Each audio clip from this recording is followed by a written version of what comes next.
Greatest of all Texas, I'm going to show you how to install the micro mobile adjustable antenna mount. This Midland bull bar antenna that I've had mounted on the last year on the front bull bar of my FJ Cruiser. A lot of people comment and tell me, you know, I wouldn't want to have that obstructing my visibility. I really don't like that always sticking up. So now there's a solution right here from Midland. They finally came out with a mount bracket that can allow you to collapse your antenna for when you're not out on the trail or you don't want to have your antenna sticking up directly. Now this one is not the tallest of them. I will put a link on which model this is in the description below. But there are some antennas that are at least another foot or two taller than this. And I know, like, if you're getting in your garage or you're driving through a parking garage, this is where this mount is going to come into play.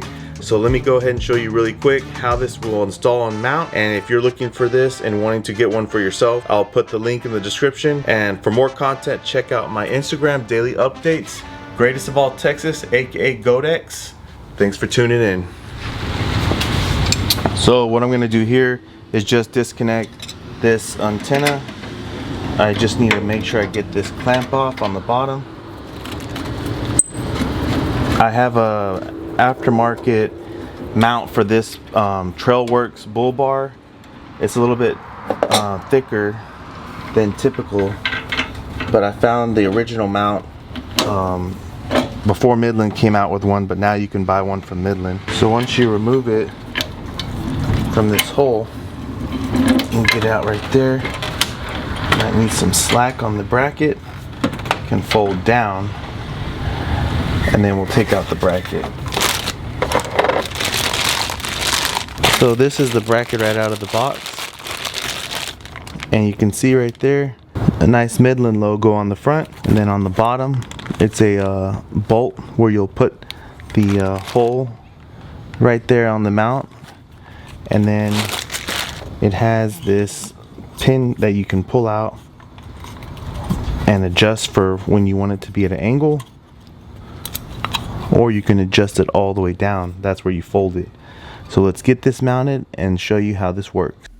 This part of the installation, I was just going and adding the bolts to the new Midland mount, and I had ran the cable from the bull bar antenna through the firewall. Everyone's vehicle is going to have a different method, different layout, but pretty much you just have to run this directly to the bottom of the Midland mount first, since the bull bar antenna cable that goes to it you cannot remove. So my neighbor Dennis, super helpful, always glad for his help. Second hand is always good. Two hands is better than one, and also he's very experienced, retired mechanic with a lot of tools to help me out. And so over here we're just torquing down the bottom of the mount, and then afterwards we'll mount the bull bar antenna back onto the new Midland mount so that it can be fully installed.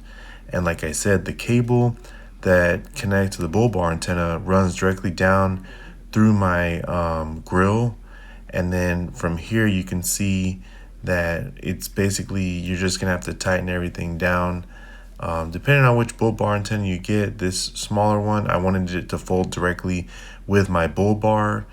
Some people can maybe fold it backwards towards their rig, but I wanted it to sit flush, and it ended up sitting pretty nice. And the only thing I'd say about this setup was that the Midland logo is not facing towards the front. As you can see right here, it's off to the side, but I'm able to fold it up real nice, and it goes down, which, you know, this isn't even the largest of the bull bar antennas for Midland, but it still interferes with your visibility slightly. Or if you're not out on the trail 24/7, it's nice to have some things tucked away and not always have your whole rig set up for when you're out in the backwoods.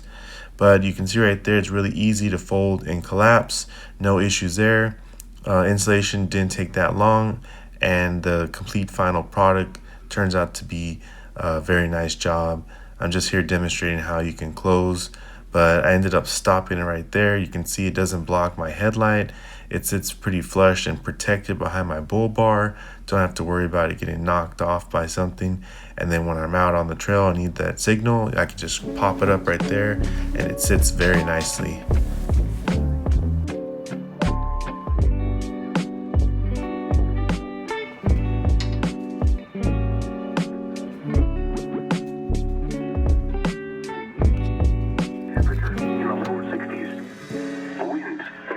5 to 10 miles per hour.